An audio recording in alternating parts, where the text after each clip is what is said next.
है। रांची से ये बड़ी खबर, खलारी थाना क्षेत्र में गोलीबारी हुई है। गोलीबारी में एक व्यक्ति घायल हुआ है। घायल को फिलहाल अस्पताल में भेजा गया है, जहां उसका इलाज चल रहा है। इस पूरे मामले की जांच में पुलिस जुटी हुई है। हालांकि किस बात को लेकर के ये गोलीबारी हुई स्पष्ट नहीं हो पाया है। ओम प्रकाश हमारे साथ, न्यूज 18 संवाददाता। ओम प्रकाश, गोलीबारी हुई है, क्या पूरी घटनाक्रम? बता दें कि खलारी थाना क्षेत्र के एनके एरिया जो कि सीसीएल का प्रोजेक्ट है, वहां पर ये गोलीबारी की घटना को अंजाम दिया गया। अज्ञात अपराधियों के द्वारा इस गोलीबारी की वारदात को अंजाम दिया गया। इस गोलीबारी के दरमियान जब गोली की आवाज सुनी तो वहां से लोग भागने लगे, अफरा तफरी मच गई और इसी में एक व्यक्ति भी घायल हो गया मौके पर। शुरुआत में ये सूचना आई कि व्यक्ति को गोली लगी है, जिस वजह से वो घायल हुआ है। हालांकि जब डॉक्टरों ने उसकी जांच की तो वो गोली की चोट नहीं थी, व्यक्ति भागने के क्रम में गिरा है, उस कारण ये चोट पहुंची है, जिस वजह से फिलहाल वो अस्पताल में है। वहीं दूसरी तरफ पुलिस इस पूरे मामले की जांच में जुटी हुई है। खलारी थाना क्षेत्र में जो डीएसपी भी मौके पर मौजूद है और जो सीसीटीवी कैमरे हैं उसे भी खंगाला जा रहा है, ताकि जो अपराधियों की है वो शिनाख्त की जा सके। बता दें कि हाल के दिनों में लगातार इस क्षेत्र में गोलीबारी हो रही है, जो कहीं न कहीं सुरक्षा व्यवस्था पर भी गहरे सवाल खड़े कर रही है। जी शुक्रिया ओम प्रकाश इस अपडेट के लिए आपका। और गिरिडीह से बड़ी खबर, जहां जमीन विवाद में जमकर मारपीट हुई है। जमीन घेराबंदी के विरोध में यह मारपीट हुई। भू माफिया ने जमीन घेराबंदी कर रखी है। स्थानीय रैयतों ने इसका विरोध किया। महिला समेत करीब 6 लोग घायल बताए जा रहे हैं। पुलिस ने मामले को शांत करा दिया है। भू माफिया पर कार्रवाई की मांग भी हो रही है। पाचंबा थाना क्षेत्र का यह मामला सामने आया है, तो स्थानीय रैयतों ने अपना विरोध दर्ज कराया। गिरिडीह से एक खबर, एक तस्वीर आपको दिखा रहे हैं, जहां पर जमीन विवाद में कैसे जमकर यहां पर मारपीट हुई है, ये तस्वीर देखिए। तो जमीन घेराबंदी के विरोध में यह मारपीट, भूमाफियाओं ने जमीन की घेराबंदी की, जिसका स्थानीय रैयतों ने विरोध किया।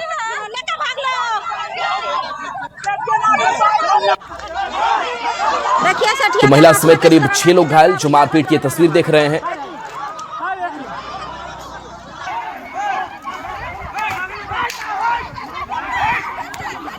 तो दोनों पक्षों में यह जमकर मारपीट हो रही। भू माफिया जिन्होंने मारपीट की, उन पर कार्रवाई की मांग रैयत कर रहे हैं। तो भू माफिया ने जमीन की घेराबंदी की, जिसका स्थानीय लोगों ने विरोध किया, तो मारपीट ये शुरू हो गई। हमने के जमीन हो के बिल्हा में और तेलोडी वाले माफिया सेठिया 10-12 आदमी के गुंडागर्दी लेके 10-12 को कम से कम 50-60 को 150-200 आदमी के सब धीरे धीरे फनवा करके और बोला लाल को और हमनी के सब के हमसे सैया के मार के दिन कपड़ा फाड़ डाली हो। धनबाद से बड़ी खबर, जहां देर रात घर में भीषण आग लगी। घटना में 2 लोगों की मौत हो गई, 2 झुलस गए। दमकल ने आग पर काबू पाया है। घायलों की स्थिति गंभीर है, इलाज जारी है। घटना के बाद इलाके में मातम का माहौल है। सरायढेला थाना क्षेत्र का यह मामला सामने आया है। तो बड़ी खबर धनबाद से बता रहे हैं, जहां देर रात घर में भीषण आग लग गई। ये तस्वीर वहां की, 2 लोगों की मौत, 2 लोग झुलस गए हैं। दमकल की टीम पहुंची, तब जाकर आग पर काबू पाया गया, लेकिन तस्वीरें देखिए, सब कुछ जलकर खाक हो चुका है। घायलों की स्थिति गंभीर है। घटना के बाद इलाके में मातम है। घर में अकेले थे? नहीं थे तो 5-6 लड़के, बाकी लोग तो हम सब मोहल्ले लोग मिल करके निकाला उसको। हाँ। इसमें यहाँ 4-5 लड़का का बहुत बड़ा श्रेय जाता है, जो भी लोग उसी एज का है। वो सारा बच्चा लोग मिल करके उसको उन लोगों को निकाल लिया। हाँ। लेकिन ये 2 को नहीं निकाल पाया। पीछे का शीशा तोड़ के पूरा पानी मारे हैं। पहले हम पानी बहुत मारे हैं। पानी मारने के बाद यहाँ 2 लड़का है, मेरे मोहल्ला का, देख कि मेरा बड़ा भाई यहाँ गिरा हुआ है, यहाँ गिरे हुए हैं। मेरे भाभी बड़ी अंदर गिरी हुई है। तो 2 लड़का है, तो फिर हम अपना जान का बाजी लगा के निकाला हुआ है। रांची से बड़ी खबर, जहां बाइक में आग लगने से अफरा तफरी मच गई। दमकल की टीम ने आग पर काबू पाया है।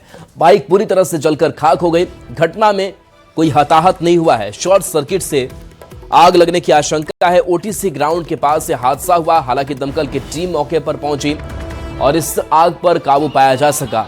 बाइक में आग लग गई। देखिए, बीच सड़क लोगों के बीच भी अफरा तफरी मच गई और लोग अपने मोबाइल कैमरे में तस्वीर को कैद कर रहे थे। दमकल कर्मी देखिए पास पहुंचते हैं और इस आग को बुझाते हैं, लेकिन तब तक बाइक पूरी तरह से जलकर खाक हो गई।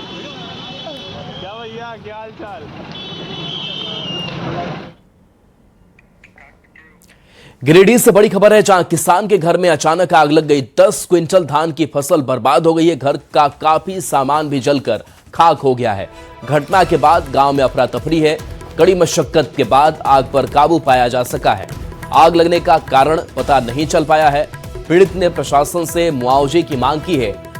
करोड़जी गांव का यह मामला सामने आया है। तो ये बड़ी खबर, जहां करोड़ी गांव की तस्वीर आप तक पहुंचा रहे हैं। पीड़ित ने प्रशासन से मुआवजे की मांग की है। आग लगने का कारण पता नहीं चल पाया है। कड़ी मशक्कत के बाद से इस आग पर काबू पाया जा सका है।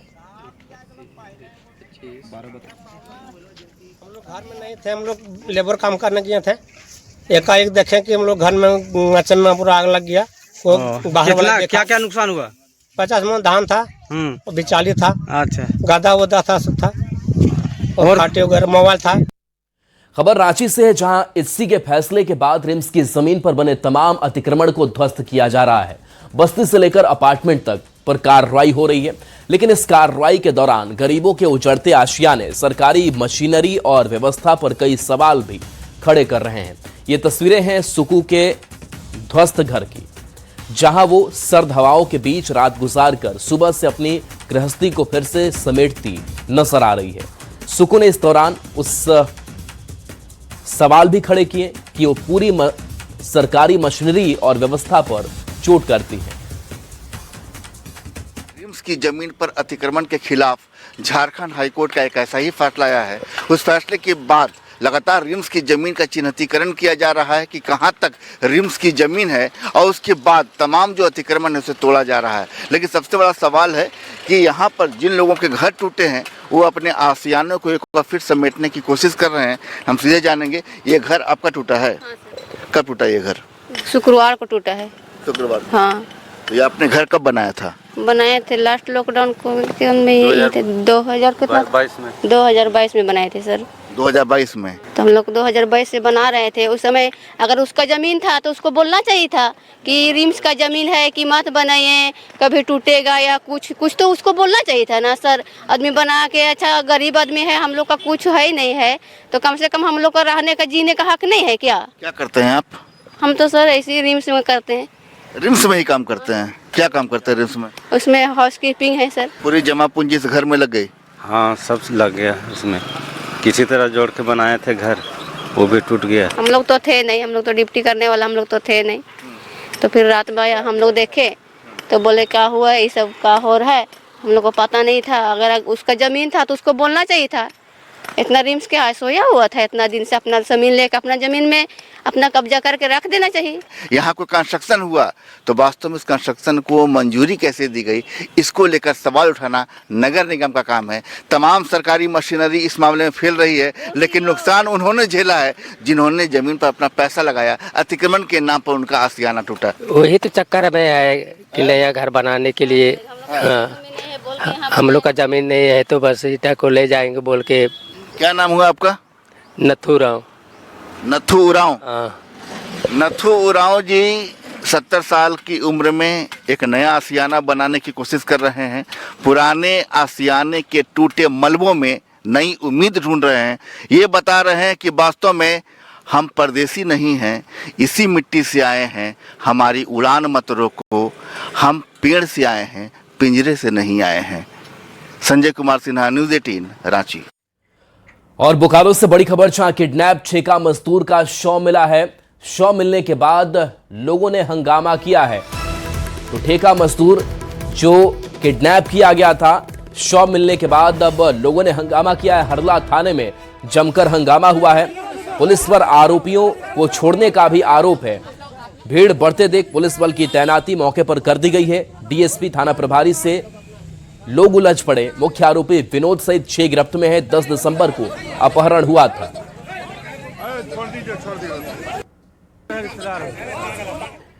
तो बोकारो से बड़ी खबर, जहां ठेका मजदूर हत्याकांड मामले में आरोपी की फैक्ट्री ध्वस्त करने की मांग की गई है। कार्रवाई की मांग हुई है। बोकारो को अपराध मुक्त करने की मांग हो रही है। गुस्साए लोगों ने सड़क जाम किया। कार्रवाई के बाद ही शव लेने की बात कही। आरोपी विनोद की फांसी की मांग की जा रही है। जाम के कारण गाड़ियों की लंबी लाइन है। लोगों ने मुआवजे की भी मांग की है। पड़ चुका है बोकारो में और सभी लोग जानते हैं, आप भी जानते हैं, जैन सिंह जो हम लोग के बीच में नहीं रहे, कोई वो अपराधी नहीं थे और उसको इतना मतलब बेरहमी से मारा गया है। कल मर्चरी में हम ही गए हैं परिवार के साथ और जब हम बॉडी देखे हैं तो उसके बाद समझिए कि हमको अभी तक नींद नहीं आया है। आंख निकाल लिया गया है और देख के किसी का भी रोना सहर जाएगा। हम लोग को ये जानना है कि इतने दिनों से वो 50 एकड़ जमीन अनाधिकृत बीएसएल का वो कब्जा करके रखा है। बीएसएल प्रशासन, हमारा प्रशासनिक सेवा कहाँ है जो एक गुमटी उठा के उजाड़ देता है, तार से बेड़ा घेर देता है, और उसका कहाँ है कि भाई अभी तक उसका साम्राज्य फैला हुआ है। वहाँ स्विमिंग पूल बना हुआ है, 3rd डिग्री वहाँ पे रूम बना हुआ है, लोगों को बुला के वहाँ टॉर्चर किया जाता है। हम लोग नया मोड़ में है कि सबसे पहले तो उसका वो ध्वस्त किया जाए, अपराधी को फांसी की सजा दी जाए। ऑस्ट्रेलिया के राजदूत की झारखंड के पर्यटन मंत्री के साथ बैठक। प्रोजेक्ट भवन में बैठक चल रही है। ऑस्ट्रेलिया के साथ पर्यटन और खेलकूद में परस्पर सहयोग पर विशेष चर्चा हो रही है। पर्यटन सचिव, खेलकूद और अन्य संबंधित विभागों के सचिव और पदाधिकारी भी इस बैठक में शामिल हुए हैं। तो प्रोजेक्ट भवन में ये बैठक चल रही है। पर्यटन मंत्री के साथ ये बैठक हो रही है। बता दें कि ऑस्ट्रेलिया के राजदूत की झारखंड के पर्यटन मंत्री के साथ बैठक की तस्वीर आप देख रहे हैं, जिसमें ऑस्ट्रेलिया के साथ पर्यटन और खेलकूद में परस्पर सहयोग पर चर्चा हो रही है। शराब घोटाले मामले में एसीबी की जांच का दायरा और सख्ती दोनों बढ़ती नजर आ रही है। सोमवार को अधिकारी अमित कुमार ने बयान दर्ज किया, जिसमें उन्होंने शराब ठेका मामले में विनय चौबे की ही केंद्रीय भूमिका होने की बात कही। जेएमएम ने एसीबी की कार्रवाई को नियमानुकूल बताया है। वहीं बीजेपी ने इसकी जांच किसी केंद्रीय एजेंसी से करने की मांग की है। ये तो अनुसंधान के क्रम में ये बातें आई हैं और कोई भी एजेंसी जब अनुसंधान करती है तो मेरी समझ से उस पर कोई बयानबाजी की आवश्यकता नहीं है। जो भी अनुसंधान में तथ्य आएंगे, सबूत आएंगे, उस आधार पर एसीबी काम करेगी और वो कर रही है। विनय चौबे की करीबियां किससे थी, ये भी तो एक बड़ा शोध का विषय है और इसके लिए कोई रॉकेट साइंस के ज्ञान की आवश्यकता नहीं है। वो दरबार के 9 रत्नों में थे, तो ऑब्वियसली शहनशाह के और जहांपना के इजाज़त के बिना एक ईंटा नहीं हिलता था। तो ये जांच जो है जब तक एसीबी करेगी तो जांच जो जहां तक जानी चाहिए, जितने शीर्ष तक वो जाएगी नहीं। इसीलिए हम मांग करते हैं कि इसको केंद्रीय एजेंसियों को जाँच देना चाहिए, क्योंकि आप प्यादों को तो पकड़ रहे हैं, जिन्होंने आदेशों को अनुपालन किया उनको पकड़ रहे हैं, लेकिन जिस बड़े व्यक्ति ने आदेश दिया उस पर इनके हाथ क्यों नहीं जा रहे अभी तक। देश भर में मनरेगा को निरस्त कर 125 दिन रोजगार की गारंटी वाला नया कानून जी राम जी लोकसभा में आज पेश हुआ। वहीं इसको लेकर अब झारखंड में भी सियासत तेज होती नजर आ रही है। सत्ताधारी दल जेएमएम ने कहा कि मनरेगा से महात्मा गांधी का नाम हटाना राष्ट्रपिता का अपमान है। वहीं बीजेपी ने कहा कि गांधी जी के दिल में भी राम ही बसते थे। कि नहीं है, पूरे देश के नागरिकों की भावनाओं पर कुठाराघात है। महात्मा गांधी हमारे राष्ट्रपिता हैं और मनरेगा में चूंकि महात्मा गांधी का नाम जुड़ा हुआ, उनको हटाने का दुस्साहस, ये कैसी मानसिकता है? ये बहुत विभत्स मानसिकता है। अपने राष्ट्रपिता को अपमानित करने का प्रयास है और गांधी का नाम कैसे हटा दोगे? मैं हद कर दी जेएमएम ने। अगर विदेशी आएंगे और भगवान श्री राम का नाम जुड़ा है किसी ग्रामीण योजना में तो उसके बारे में जानकारी लेंगे, मर्यादा पुरुषोत्तम के बारे में लेंगे, तो इसमें इनको आपत्ति है और आपत्ति होगी भी क्यों नहीं। इनकी जब यूपीए की कोalition सरकार थी तो इन्होंने सितंबर 2007 में तो सुप्रीम कोर्ट पर एफिडेविट करके रामलला को काल्पनिक बता दिया था। देखिए महात्मा गांधी का दर्शन क्या था, जो उनका मुख्य सोच था हे राम, उनकी समाधि में भी हे राम लिखा है, उनके अंतिम शब्द भी हे राम थे। तो ये तो गांधी जी को श्रद्धांजलि है।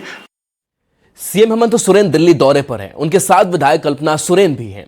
15 दिन के भीतर हेमंत सोरेन के दूसरे दिल्ली दौरे को लेकर सियासी गलियारे में कई अटकलें भी तेज हैं। माना जा रहा है कि आज सीएम की बीजेपी के कई नेताओं से मुलाकात हो सकती है, जिसमें कई राजनीतिक बातें हो सकती है। हालांकि सीएम हेमंत सोरेन राज्यपाल संतोष गंगवार के बेटे के रिसेप्शन पार्टी में शामिल होने के लिए दिल्ली पहुंचे हैं और इस रिसेप्शन पार्टी में बीजेपी के कई नेता भी शामिल होंगे। तो जो चर्चाएं पिछले कुछ दिनों से झारखंड की सियासत में चल रही है कि क्या झारखंड का सियासी समीकरण बदलने वाला है। संख्या बल पर भी चर्चा हो रही है और इन सब के बीच दिग्गज बीजेपी के जो नेता हैं उनसे हेमंत सोरेन की मुलाकात, इसके मायने जब सामने आएंगे तो भी बड़ा दिलचस्प होगा।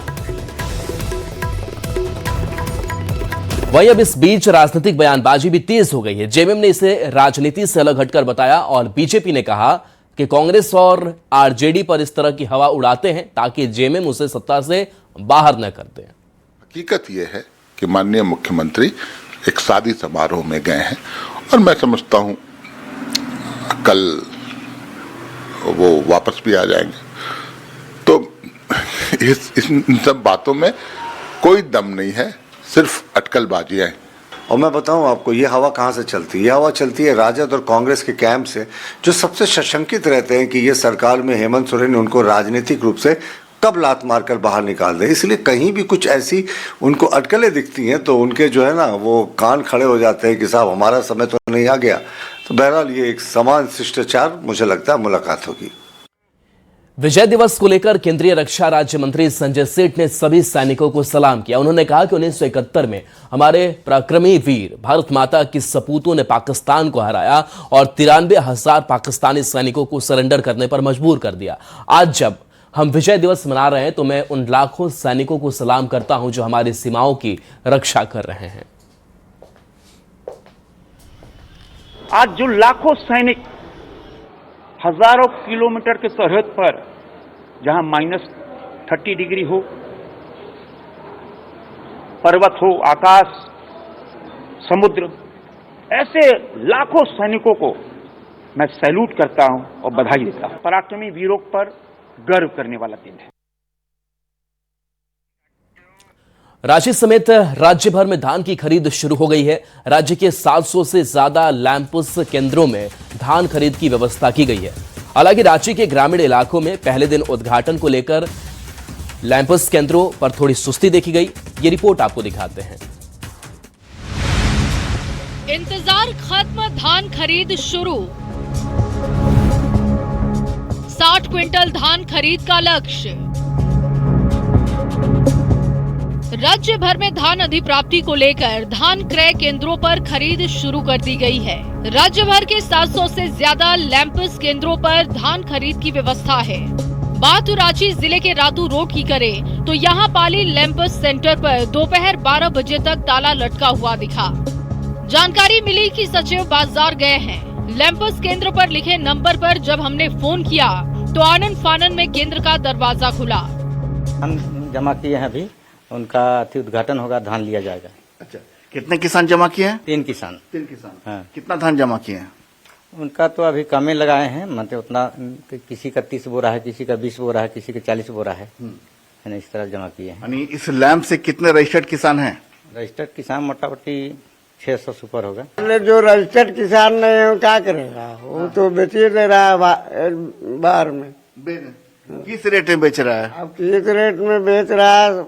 15-16 आगे बेचा, 17-18 यही भाव बेच रहा है। दरअसल पाली लैंपस सेंटर से करीब 500 से ज्यादा किसान रजिस्टर्ड हैं। इस दौरान पाली लैंपस के किसानों ने कहा कि धान खरीद की घोषणा में सरकार ने देरी की। बता दें कि इस साल 700 से ज्यादा धान अधिप्राप्ति सेंटर्स पर सुविधा मिलेगी। 2,450 रुपए प्रति क्विंटल की दर से धान खरीदेगी सरकार। बायोमेट्रिक सत्यापन पर धान की बिक्री होगी। मोबाइल ऐप के माध्यम से होगी स्लॉट की बुकिंग। पंजीकृत किसानों को सरकारी सेंटर तक लाने का लक्ष्य है। बिचौलियों के चंगुल से किसानों को बाहर निकालने पर जोर है। धान खरीद के 48 घंटे के भीतर खाते में भुगतान होगा। वो धान तो बिक गया पहले वाला। हाँ, बहुत धान, कम से कम 20 गाड़ी से बगरा गया होगा जी यहाँ से। किसको बेचा आप लोगों ने? वो दुकान में जिसका जरूरी है बेच देता है। हाँ, खेते से। पाली के जितने भी या फिर आसपास के जो भी गांव हैं, जितने भी रजिस्टर्ड किसान हैं, सब यहीं पे आएंगे, यहीं पे धान का खरीद होगा। और ऐसा है कि तौलते कहाँ पर हैं आप लोग? मशीन है यहाँ पे। मशीन है। हाँ जी। यहाँ पे मशीन अच्छा, मशीन पर ये इतना तौला कर रखा गया? नहीं रखा है, VLW आएगा उसके सामने तौलन जाएंगे। धान बेचने के लिए 10-12 बोरा रखे हैं हम लोग, और घर के लिए अपना चावल उवल करके रख लिए हैं हम लोग। तो रेट सरकार का होगा वही। धान अब जो है किसानों से धान लैंप्स में पहुंचने शुरू हो गए हैं, लेकिन बता रहे हैं, सचिव भी बता रहे हैं जो लैंप्स के हैं, कि हालांकि अभी यहाँ रजिस्टर्ड जो किसान है 500 से ज्यादा किसान हैं। हर किसान का एवरेज जितनी उनकी क्षमता है, जितनी उन्होंने खेती की है, तमाम लोग यहाँ अपने जो है अपने धान को पहुंचा रहे हैं। लेकिन बहुत सारे किसान ऐसे हैं जिन्होंने औने पौने दाम में, जिन्हें पैसे की जरूरत थी, उन्होंने अपने धान को पहले ही बेच दिया है। कैमरामैन संजीव तिवारी के साथ संजय कुमार सिन्हा, न्यूज 18, पाली, रांची। खबर रामगढ़ से, जहां ग्रामीण क्षेत्र पोचरा की लड़कियां वॉलीबॉल में राष्ट्रीय स्तर पर प्रतिनिधित्व कर कमाल कर रही हैं। यहाँ की कई लड़कियां सीनियर नेशनल, सब जूनियर नेशनल, इंटर यूनिवर्सिटी और इंटर जिला टीम का हिस्सा बनकर कई प्रतियोगिता में धमाल मचा रही हैं। और चलिए एक छोटे से ब्रेक